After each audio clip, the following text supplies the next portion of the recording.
Min was heading home on his motorbike around 1 in the morning after a late shift.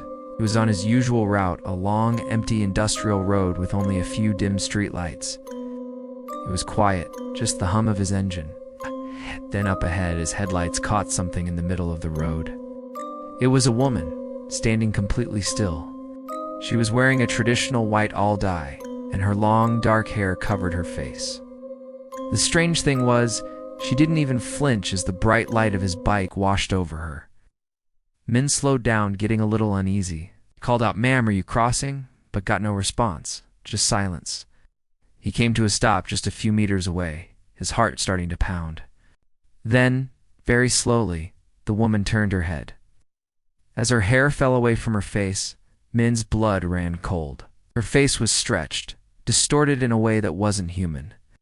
Her eyes were just hollow, dark sockets, and her mouth was stuck open in a silent, horrifying scream. Then she did something even more terrifying. She lifted a single bony arm. Dawn pointed directly behind him. Without a second thought, Min twisted the throttle and sped past her, not daring to look at her again. When he finally risked a glance in his rearview mirror, the road was completely empty. The woman in white was gone.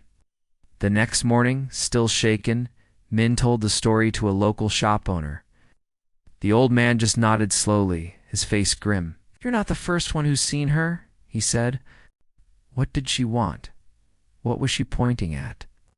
Min never took that road again after dark.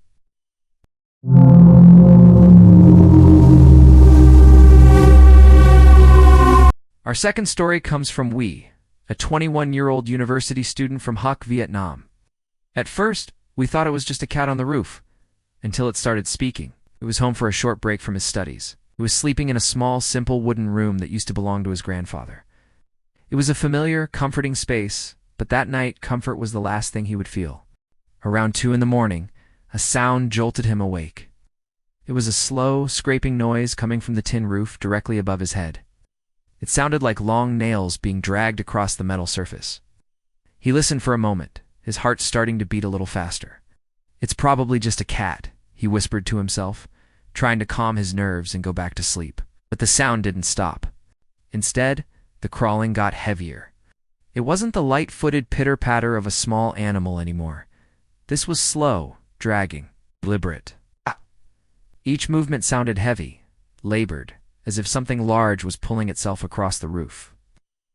Hui's eyes were wide open now, staring up at the ceiling in the darkness. And then a whisper cut through the silence. It was a soft, raspy voice, and it seemed to come from right above him. "Mu Siek." The Vietnamese words meant, "Open the door." We froze completely, his breath caught in his throat. This was no cat. The voice was thin, ancient, and filled with a chilling sort of pleading. He didn't move, didn't dare to make a sound. The crawling noise started again, this time moving slowly towards the edge of the roof. Then it began to descend the wall. I could hear each individual tap against the wooden exterior of his room. Tap, tap, tap. The sound was methodical, patient, and it was getting closer. It stopped right outside his door. The silence that followed was even more terrifying. We held his breath, listening with every fiber of his being. Then the whisper came again, this time right at the door, as if its mouth was pressed against the wood. "Cho Dao Vao." The phrase was more demanding this time. "Let me in." We squeezed his eyes shut and pulled the blanket over his head, praying for it to go away. He lay there, paralyzed with fear for what felt like an eternity. He didn't make a single sound until the first rays of sunlight streamed through his window. Only when he heard his mother's familiar footsteps outside did he feel a wave of relief. But when she opened his door to wake him up, she let out a piercing scream. We jumped out of bed and rushed to her side. His mother was pointing at the doorframe, her face pale. Deep, jagged scratch marks covered the wood, splintering it in several places. It looked as if something with powerful claws had been trying to claw its way in for hours. Story 3. Lin. Our final story tonight comes from Lin, a 25-year-old traveler who had an experience in Alet that he'll never forget. It's called "The Face at My Window at 3 a.m. Now." Before we begin, you need to understand one thing. Lin lived on the 3rd floor. No balcony, no ledge. No way anyone could stand outside that window.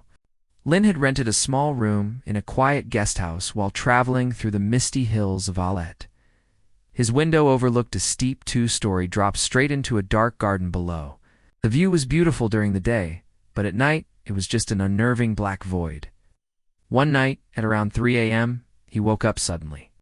The air in the room felt heavy, and an intense primal feeling washed over him, the feeling that he wasn't alone.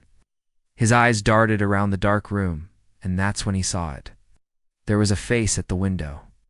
A pale, almost glowing face was pressed hard against the glass. Its eyes were wide open, locked onto him, unblinking. A wave of pure terror shot through Lin, and he scrambled backward, falling right out of his bed with a loud thud. He squeezed his eyes shut for a second, his heart hammering against his ribs. When he dared to look again, the face was gone. Shaking, he fumbled for the light switch, flooding the room with a harsh, sterile light, and he crept toward the window, his breath held tight in his chest. He looked out. There was nothing there. It's just the empty darkness. He confirmed it again. No balcony, no ledge, absolutely nothing a person could stand on. But then his eyes focused on the glass itself, and his blood ran cold. There, on the outside of the window, was a perfect handprint. The fingers were impossibly, frighteningly long, almost twice the length of a normal human hand. And below the print, a dark, greasy smear ran down the pane of glass, as if whatever was there had slowly slid away into the night. The next morning, sleep-deprived and still rattled, Lin found the guest house owner. He tried to sound casual as he described what he'd seen. The owner's friendly expression slowly faded. He hesitated, looking around as if to make sure no one else was listening, before leaning in and whispering, "You saw it too." If you've ever had a terrifying night encounter, whether in Vietnam or anywhere else in the world, send it in. You might just be featured in our next episode. Thanks for listening, and don't forget to like and subscribe for more true scary stories. Sleep tight.